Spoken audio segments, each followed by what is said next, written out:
Hello everybody, welcome to divinely guided 7777। कैसे हैं आप सब लोग। मैं आ गई हूँ एक और फ्रेश रीडिंग के साथ। और आज की रीडिंग में हम चेक करेंगे उन लोगों की एनर्जी और उन लोगों की प्लानिंग प्लॉटिंग जो आपके अगेंस्ट होते हैं। वो लोग जो आपके ओपोनेंट्स हैं, आपके कॉम्पिटिटर्स हैं, जिनको आपसे किसी किस्म की कोई इनसिक्योरिटी है, जेलसी है, उन लोगों की क्या एनर्जी है, वो क्या प्लानिंग कर रहे हैं। ठीक है, हम हर तरह के इन्वायरमेंट में, चाहे वर्क इन्वायरमेंट हो, घर का इन्वायरमेंट हो, कहीं पर भी हो, कॉम्पिटिटर आपका कोई ना कोई ज़रूर होता है। कोई ना कोई ऐसा पर्सन ज़रूर होता है जो आपसे या तो इनसिक्योर हो रहा होता है, या जेलस हो रहा होता है, या उसको किसी ना किसी तरीके का कोई कंपटीशन होता है। और वो मुस्तकिल इस थॉट प्रोसेस में लगे रहते हैं कि या तो वो आपके पीछे लगे रहें एज अ चेज़र, या फिर वो आपके अगेंस्ट कुछ ना कुछ करते रहें। कुछ स्पॉन्टेनियस बक बक कर देते हैं, कुछ तपा देते हैं, कुछ बुली कर देते हैं। तो लेट्स सी कि उनके माइंड में क्या चल रहा है, उनकी क्या एनर्जी है, और क्या वो प्लॉट कर रहे हैं आपके अगेंस्ट। ठीक है, इसका कतई मकसद नहीं है कि आप किसी मखसूस इंसान के लिए अपनी एक नेगेटिव ओपिनियन सेट कर लें। It is just for your help कि अगर आपके अतराफ़ में ऐसे कोई लोग हैं तो आप अपने आप को कैसे सेव करें और अपनी एनर्जी को कैसे प्रोटेक्ट करें और अपने ऊपर काम करें, ताकि जो जल रहा है वो मज़ीद जल जाए। ठीक है, तो ये टाइमलेस, जनरल और कलेक्टिव रीडिंग होगी। जब कभी भी आपकी नज़र से गुजरेगी तो ये आपका उस वक्त का मैसेज होगा। मैसेज वही लीजिएगा जो लगे आपको अपनी सिचुएशन से मैच करता हुआ। टैरो में ये मैसेजेस आए हैं, सब अपने ऊपर इम्पोज मत कर लीजिएगा और इनकी बेसिस पर कोई फाइनल डिसीजन भी मत बनाइएगा। हमेशा अपनी प्राइवेट रीडिंग लें, मुझसे लें या किसी और से लें, और जब आपको तसल्ली हो जाए कि आपने तमाम इन्फॉर्मेशन गैदर कर ली है, तभी आप किसी कंक्लूजन पर पहुँचें। ठीक है, देखते हैं कि जो लोग आपके अगेंस्ट हैं, आपके ओपोनेंट्स हैं, उनकी क्या एनर्जी है और वो आपके लिए, आपके अगेंस्ट क्या प्लानिंग और प्लॉटिंग कर रहे हैं। ठीक है, please give me cards for my viewers, उन लोगों की तरफ से जो इनके अगेंस्ट हैं। Judgement, page of swords, knight of wands, the devil. Okay, negative energy है फॉर श्योर, बिल्कुल नेगेटिव है, बिल्कुल क्लियर नज़र आ रहा है। पेज ऑफ सॉर्ड्स और डेविल कार्ड से मैनिपुलेट बहुत करते हैं, झूठ बहुत बोलते हैं, आपके सामने हमेशा ऐसा प्रिटेंड करते हैं कि जैसे आप ही विक्टिम हैं, अपने साथ बांधा हुआ है, दिमाग के ज़रिए, सोचों के ज़रिए, हरकतों के ज़रिए बांधा हुआ है इन्होंने। ठीक है, क्या एनर्जी है, हर वक्त इस तरह प्रिटेंड करना, हर वक्त इस तरह जाहिर करना कि जो भी चीज़ ज़िंदगी में नहीं हो रही है वो मेरा राइट है। कोई अचीवमेंट हो, कोई नया फेज़ हो, कोई नई जर्नी हो, कोई नया साइकिल हो, बस मेरा होना चाहिए। ये एक इनकी काफ़ी सेल्फिश सी एनर्जी है। ऑन दी अदर पार्ट, आपके पीछे या तो इन्होंने लोग छोड़े हुए हैं, या बहुत क्लियर है कि ये आपको हर जगह ट्रैप करते हैं, ट्रैक करते हैं, ट्रेस करते रहते हैं। आप जो भी कर रहे हैं आपके साथ साथ ही हैं। आस्तीन के सांप वाली बात, for easy in an easy word. इनके आजकल काफ़ी मूड स्विंग्स चल रहे हैं, कंसिस्टेंसी इनके मिजाज में नहीं नज़र आ रही। स्पोर्ट्स करना है तो एकदम से स्पोर्ट्स में एक्टिव हो जाएंगे, फिर एकदम से एक्सट्रीम से स्टार्ट करते हैं और एक्सट्रीम पे एंड कर देते हैं। बहुत मौके पर, बिल्कुल एज पर, यानी कि जो चीज़ें बिल्कुल एज पर होती हैं, कि यानी जिस वक्त डू एंड डाई वाला मामला होता है उसी वक्त ये पलटी खा जाते हैं। और इस वक्त लग रहा है कि इन्होंने कोई ऐसा बैकफायर मारा है जिसकी वजह से आप थोड़े से मुश्किल में आ गए। आपको लग रहा है कि जैसे ये ट्रबलिंग टाइम हो गया है। विद द डेविल एनर्जी, फंसा ऐसा देते हैं ये आपको कि आप ना किसी और के साइड पे पॉजिटिवली नज़र आते हैं और ना इनके एंगल पर नेगेटिव नज़र आते हैं। तो पिक्चर जो है वो आपकी काफ़ी डर्टी हो जाती है। And with the devil card, कहीं ना कहीं इनका कनेक्शन आपके साथ जुड़ा ही रहेगा। तो एक क्या होता है, कोई झुंड सा बन जाता है कि ये तो झुंड में आते हैं, ये लोग तो ग्रुप में आते हैं, ये लोग तो एक साथ मिलकर आते हैं अटैक करने के लिए। तो आप भी उसी सर्कल का पार्ट बन जाते हैं जिसमें इनकी हरकत और सकनात चल रही हैं। अभी इनकी करंट एनर्जी में बिल्कुल क्लियर ऐसा लग रहा है कि जैसे अभी रिसेंटली इनकी लाइफ में कोई मेगा चेंज भी आया है. With the judgement card it looks like इन्होंने कुछ अचीव किया है और ये इनकी लाइफ का एक बहुत इंपॉर्टेंट फेज़ है. लेकिन इतनी नॉलेज नहीं है कि अगर ये न्यू फेज़ इनकी लाइफ में एंटर हो रहा है तो इनका नेक्स्ट स्टेप क्या होना चाहिए. गाइडेंस जो है वो इनको आपकी तरफ से नीडेड है. ये बहुत सारे दूसरे ऑप्शंस भी एक्सप्लोर कर रहे हैं अपने आप को ये शो करने के लिए जैसे they know it very well, they know everything. With the page of swords ये आपको भी कॉपी कर रहे हैं, दूसरे ऑप्शंस भी एक्सप्लोर कर रहे हैं. लेकिन एक होता है मामला कि शॉर्टकट्स में कर लिया तो चलो तरक्की मिल गई. एक होता है जो प्रैक्टिस करके आगे बढ़ते हैं. अब अगर प्रैक्टिस नहीं की हुई है तो इनका यही वाला हाल होगा कि करूं या ना करूं, अपने धड़ाम से गिर जाना. तो करंट एनर्जीज इनकी ये नज़र आ रही है. नाउ लेट्स सी कि ये इनके माइंड में आपके अगेंस्ट क्या चल रहा है. ये तो इनकी एनर्जी पता चल गई. अब देखते हैं कि जो भी माइंड में आपके पर्सन आ रहा है कि ये नेगेटिव है मेरे लिए, ये मेरा ओपोनेंट है. तो लेट्स सी कि आपके ओपोनेंट लोगों के माइंड में आपके लिए क्या आ रहा है. 3 of Wands, 5 of Swords, 2 of Pentacles, 4 of Pentacles. देखिए सबसे पहली चीज़, ये इनकी इंटेंशंस नहीं है लेकिन इन्होंने एक काम किया हुआ है कि जैसे इससे पहले कि मुझ पर बात आए, सबसे पहली चीज़ जो इनके माइंड में चलती है, सबको देखते रहते हैं, आपको भी नोटिस करते रहते हैं. ये एक्शन में तब आते हैं, मूवमेंट में तब आते हैं जब आप कोई स्टेप लेते हैं तो फौरन ये भी बेबी स्टेप ले लेते हैं. इन्होंने रिसेंटली या तो आपको किसी के आर्ग्यूमेंट में फंसाया है या इनका फुल फ्लेज प्लान है कि ये आपको किसी आर्ग्यूमेंट में या कहीं से ये आपको डिफीट करवा दें. जब आप बिल्कुल कंसंट्रेशन से किसी काम में जुटने वाले हैं ना, ये आपको डिस्ट्रैक्ट कर देंगे एक ही लम्हे में और फिर इनकी बैटल की जो है वो जीत हो जाएगी और आपकी हार हो जाएगी. कोई ना कोई तो कंपटीशन आप दोनों के दरमियान ऐसा है जिसमें किसी एक को अपना काम एक दूसरे से बेटर प्रेजेंट करना है. With the 2 of Pentacles there is a confusion in decision making. यहाँ पे भी देखें डिसीजन की बात थी, यहाँ पे भी डिसीजन की बात है.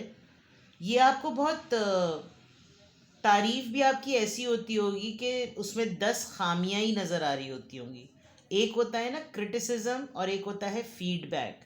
तो ये शायद फीडबैक के नाम पर क्रिटिसाइज़ करने का इनके दिमाग में बहुत कुछ चल रहा है कि कुछ ऐसा करते रहो जिससे यानी कुछ ना कुछ ऐसी चीज़ें जो कोऑर्डिनेशन में तो बड़ी अच्छी चल रही हैं, लेकिन उसके बाद उन चीज़ों को ऐसा जमा जोड़ करो कि जब पॉइंट आए उनको शो करने का तो तुम्हारे सारे नेगेटिव पॉइंट्स पब्लिक के सामने आ जाएं.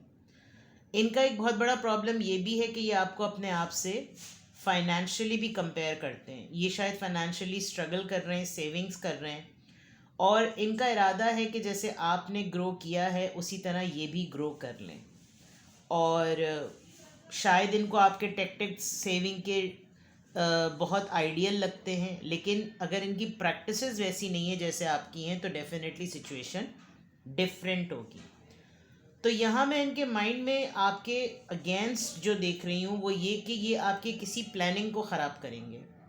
ये आपको publicly presentation point of view से कुछ ऐसा कर देंगे कि आपको डिग्रेड फील होगा, आपको डी वैल्यू फील होगा, डिफीट फील होगी, बेसिकली डिफीट फील होगी.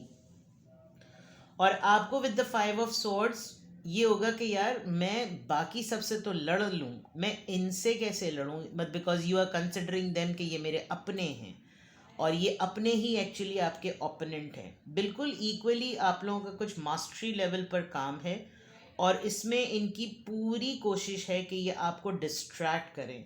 तो अगर मैं देखूं कि ये आपके जो ओपोनेंट्स हैं, जो आपके ख़िलाफ़ हैं, जो आपके अगेंस्ट प्लॉटिंग कर रहे हैं, ये आपको distraction is only one word. They will keep on distracting you ताकि आप अपना फोकस खोएं, आप अपना टेम्पर खोएं और आपका जो बना बनाया काम है वो बिगड़े. It will affect your savings as well, and it will affect your decision making too. क्योंकि मे बी न्यू ईयर पे आपका कोई ऐसा रेजोल्यूशन सेट होगा जो कि आपको ग्रोथ देगा, एक एज देगा, and at the moment it looks like कि इसी टाइम पर ये आपको कोई मेगा डिस्ट्रैक्ट करेंगे. नाउ लेट्स सी कि ये इनकी तरफ से क्यों ऐसा आ रहा है. Why are they planning this against you. ये आपके खिलाफ ऐसा क्यों प्लान कर रहे हैं. दो कार्ड्स आ गए हैं, 7 of cups and 8 of swords. इनको अपने आइसोलेटेड इन्वायरमेंट में ये लगता है कि हर अपॉर्चुनिटी आपका दरवाज़ा नॉक करती है और इनके पास वो ऑप्शन नहीं आता, जबकि इनके पास बहुत सारे ऑप्शंस होते हैं. अगर आप इनको किसी शॉपिंग पे भी ले गए या कभी आप इनके साथ शॉपिंग करते हो तो ये अपनी शॉपिंग में इतने कंफ्यूज्ड होते होंगे कि आपको उलझन होने लगती होगी. And but that is the very important moment to think कि इन ये एक कंफ्यूज्ड पर्सनैलिटी हैं और आप शायद कुछ ज़्यादा ही quick and fast decision maker हैं, जिसकी वजह से इनको मसला होता है. ये क्यों कर रहे हैं ये सब कुछ? इस वजह से because they wanted to be as fast as you, as quick as you, but they can not. क्योंकि इनकी जो सोचें हैं, फॉर एग्ज़ाम्पल अगर आपकी फैमिली बहुत मॉडर्न है, बहुत मॉडरेट है, उनको परेशानी नहीं है कि आप कहीं हैंग आउट करें, अकेले जाएं, इनकी भी वैसी ख्वाहिशात है. बट ये शायद बड़ी कंजर्वेटिव और ऑर्थोडॉक्स फैमिली से बिलोंग करते हैं, तो आपको ये बेहया, कैरेक्टरलेस, इस तरह की लेबल्स से अपने माइंड में रखते हैं. लेकिन जब इनको अकेलापन मिले तो ये वही सब चीज़ें कर रहे हो जो एक्चुअली आपका लाइफस्टाइल है. तो इनको एक इन्फ्योरिटी कॉम्प्लेक्स फील होता है. फॉर एग्ज़ाम्पल हमारे यहाँ के कल्चर में जीन्स पहनना, jeans is a western dress code. It's actually a dress code, it has nothing to do with the fashion. लेकिन अगर एशियन कंट्रीज़ में कोई जीन्स पहन लेता है, स्पेशली हमारे मुल्क में, तो इंडिया में भी बहुत कॉमन है, दुबई में तो बिल्कुल ही कॉमन है, तो उसको ऐसा ले लिया जाता है जैसे कि आप नेकेड आ गए हैं मार्केट में. तो द पॉइंट इज़ कि इनकी भी ख्वाहिशात वेस्टर्न क्लोथिंग की या उस लाइफ स्टाइल की या उस स्टाइल की हैं जो आप कैरी करते हैं, लेकिन शायद इनकी फैमिली इजाज़त ना देती हो. तो ये आपको भी बहुत सारे ऑप्शंस में घेर कर और कंफ्यूज करना चाह रहे हैं कि यार मैं नहीं ना तो फिर तुम भी नहीं करो. मतलब ये बात ये स्ट्रेट अवे बोल तो सकते नहीं है. तो ये आपको कभी कभी रिलीजन की मार मार देते होंगे, कभी कभी आपको ये माहौल की मार मार देते होंगे, कुछ इस तरह की चीज़ें. Let's see more. Why are they doing this. 9 of wands, strength. Actually इनको हमेशा खुद रिजेक्शन मिली. इन्होंने अपनी डायरेक्शन हमेशा खुद सेट करने की कोशिश की, लेकिन हमेशा इनको रिजेक्शन मिली है. इन्होंने लोगों के ओपिनियंस को राइट टाइम पर एज एन इंस्ट्रक्शन नहीं लिया, अपोज करते आए हैं. कोई इनको सही भी गाइड कर रहा हो तो इनको लगता था कि क्योंकि माइंड जिसकी जिस तरह की मेंटालिटी होती है वो अगले को भी वैसे ही लेता है. इनकी खुद की मेंटालिटी ऐसी है कि किसी के आइडिया को एक्सेप्ट ना करो, अपनी सुनो, अपनी ही करो, अपनी मनवाओ. तो उस पॉइंट ऑफ व्यू से ये यही कर रहे हैं. और अभी ऐसा लग रहा है कि जैसे you are the last hope. अगर आपने भी इनको नहीं समेटा और संभाला तो फिर तो इनके लिए अपने अपने पैशन को गेयर अप करना, अपनी स्ट्रेंथ को जमा जोड़ करना, ग्रैब करके दोबारा से स्क्रैच से स्टार्ट करना बहुत मुश्किल हो जाएगा. ये कोई ऐसा पर्सन भी है जो अभी रिसेंटली किसी इंजरी से गुजरा है और कोशिश कर रहा है कि दोबारा से बकअप कर सके, अपने आप को जमा जोड़ कर सके, इंजरी के बाद अपने आप को फिट कर सके, दोबारा से कुछ कर सके. लेकिन रेस्ट करने में इतना ज़्यादा टाइम लग गया है कि चीज़ें वक्त से आगे निकलती जा रही हैं और इनका टाइम पीछे जा रहा है. तो ये सब कुछ क्यों कर रहे हैं? इनको एक दौड़ है, एक रेस है कि यहाँ जाऊँ, वहाँ जाऊँ, कहाँ जाऊँ, जहाँ जाऊँ, जिधर जाऊँ, इसके पीछे जाऊँ, किसके पीछे जाऊँ. अब उस चक्कर में क्या हो रहा है कि चीज़ें आगे बढ़ रही हैं, आप भी आगे बढ़ रहे हैं. तो ये क्यों कर रहे हैं? इनका आपसे कंपटीशन है, ये आपको डिस्ट्रैक्ट करना चाहते हैं. ये हर वो चीज़ चाहते हैं जो आप कर रहे हैं वो करना, लेकिन ये कर नहीं सकते तो फिर ये आपको भी एक तरीके से डीमोटिवेट करते हैं. ठीक है, let's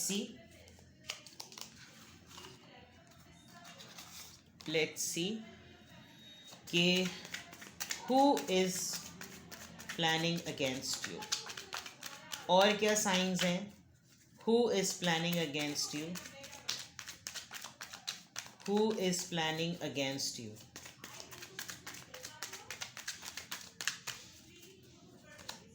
lack, doubt, see personality doubts इनको हैं, कॉन्फिडेंट ये नहीं हैं। कंफर्ट जोन, आपके साथ लटके रहेंगे लेकिन खुद से कुछ नहीं करेंगे।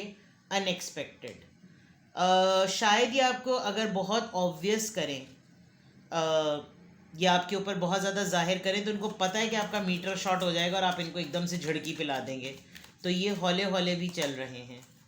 करेज, they feel comfortable being in their comfort zone, और आप काफ़ी चैलेंजिंग हैं, तो इनके अंदर वो हिम्मत नहीं है कि ये आपकी तरह का मेगा करेज दिखा सकें कि आज बॉल्ड हो गए, आज पूरी टिंड करा ली, मतलब ख़ातून ने तो नहीं, मर्द हजरात ने। तो इतना करेज इनमें नहीं है कि ये आपको कॉपी करने के चक्कर में ये तक कर लें, लेकिन आप ऐसे करेज जैसी है, मैंने मिसाल दी है। तो काफ़ी डेयरिंग आपकी तरफ से अटेम्प्ट होते हैं जो इनकी तरफ से नहीं होते, तो इनको ये कॉम्प्लेक्स बहुत ज़्यादा होता है। क्या है इनकी प्लानिंग का पार्ट? क्या है इनकी प्लानिंग का part?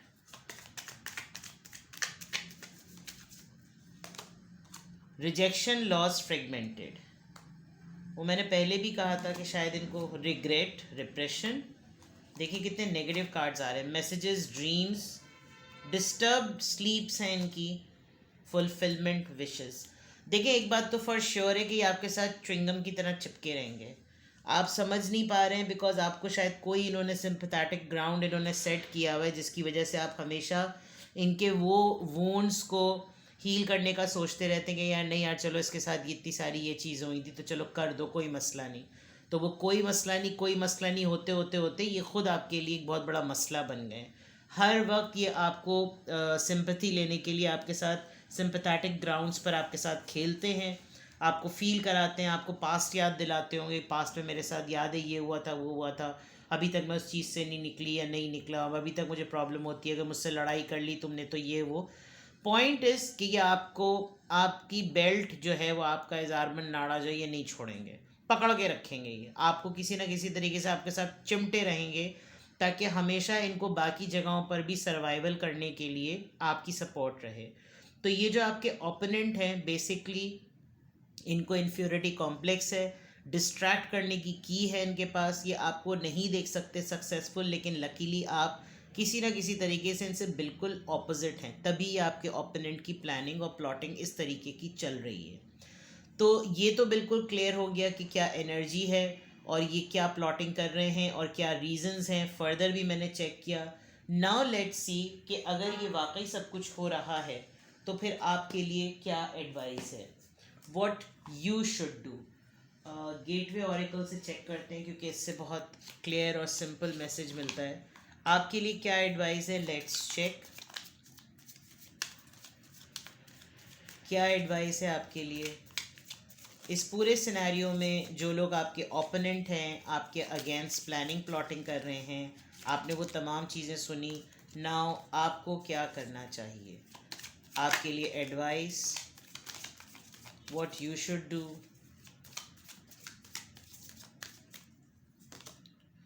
Healing the past, I step into my future with strength and clarity. देखिए ये अगर आपको पास्ट में धकेलते हैं ना तो आप पास्ट में मत जाएं। आप इनकी सुने ज़रूर लेकिन कान मत धरें। शायद अब तक आपको नहीं अंदाज़ा हुआ होगा, अगर आज रीडिंग से पता चल गया है तो इनके साथ माजी में मत वापस जाएं, बिकॉज़ आप आगे बढ़ ही इसीलिए रहे हैं क्योंकि आपने अपने माजी के तमाम ज़ख्मों को साफ़ कर लिया है, ठीक कर लिया है। अब अगर ये आपको पकड़ के पीछे से वापस ले जाना चाह रहे हैं तो फिर आपकी फ्यूचर जर्नी जो है वो डिस्ट्रैक्ट होगी और वही इनका गोल है। तो आपने क्या करना है, ये आपको जितना ही बैड नॉस्टैल्जिया फील कराएं, यार जब हम गरीब थे तो ये था तो वो था तो फिला था तो ढमक था, आपने वो बातें नहीं सोचनी और आपने पॉजिटिव ये सोचना है कि जो वक्त था वो गुजर गया और आप ये कर चुके हैं एक्चुअली। लेकिन इनकी ना मैनिपुलेशन में आप अक्सर आ जाते हैं और आप अपने प्रेजेंट मोमेंट को भी माफ़ करें कर्ज समझने लगते हैं। ये रिप्रेशन देख रहे हैं आप, इनकी अनसक्सेसफुल लाइफ का ब्लेम भी बाज़ दफ़ा ये आपके कुछ डिसीजंस को देते होंगे, तो आप इनकी बात को नहीं सुने। Stepping into stillness. अगर ये बहुत ज़्यादा कोशिश करें आपके ऊपर रूल करने की या लीड करने की, तो आप ठहराव ले आएं, आप चुप हो जाएं, खामोश हो जाएं, एंड देन ऑब्जर्व कि अगला क्या कह रहा है। द बेस्ट टेक्निक टू निकालोफाई द भड़ास इज़ अगले को बोलने दें कि उसके दिमाग में क्या चल रहा है। उससे क्या होता है, सोच पता चल जाती है, नीयत पता चल जाती है। जो आपके लिए अच्छी इंटेंशंस रखता है उसको कुछ एक्सप्लेन करने की ज़रूरत ही नहीं है, और जो आपके लिए बैड इंटेंशन रखेगा वो क्लैरिफिकेशंस दे दे के आपके दिमाग की लस्सी कर देगा। स्टेप इनटू स्टिलनेस, रुक जाएं, थम जाएं, ठहर जाएं, मत करें, कोई कुछ मत बोलें। Last card for you as an advice, awakening ancient wisdom. थोड़े दिनों पहले भी मैंने रीडिंग की थी, उसमें शामन का कार्ड आया था, यहाँ पे भी एंशियंट विजडम है। दैट मीन्स कि आपको कोई, या तो आप कोई ख़ास दुआ और वजीफ़ा अपने पास पढ़ कर रखें, बिकॉज अवेकनिंग एंशियंट विजडम आपको बहुत समझदारी से काम लेना पड़ेगा। और कुछ टेक्निक्स होती हैं, कुछ टिप्स होती हैं, इत्तेफाक से आज ही मैंने पढ़ी, तो मैं आपसे शेयर करूं। कुछ टेक्टिक्स अगर आप अपना लेना अपनी ज़िंदगी में, तो लोग आपके कभी भी आपसे एनवी फील ना करें और जेलस फील ना करें।